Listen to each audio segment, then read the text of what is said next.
Hi guys, വ്ളോഗിലേക്ക് സ്വാഗതം. ഇന്ന് ഞാൻ ഇരുത്തി ഒന്ന് പേടിപ്പിക്കാൻ പോകാം കേട്ടോ. അപ്പോൾ ഈ കൈ ഉണ്ടോ അല്ലേ, അപ്പോൾ ഈ കൈ വെച്ചിട്ട് പേടിപ്പിക്കാൻ പോകാം. നമുക്ക് ഇത്തിയെ കണ്ടിട്ട് വരാം. അറിഞ്ഞിട്ടില്ല പേടിപ്പിച്ചിട്ട് വരാം.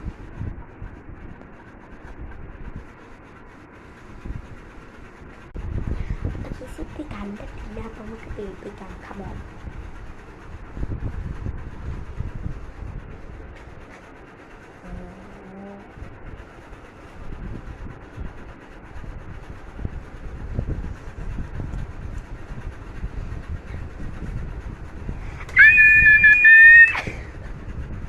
അയ്യേ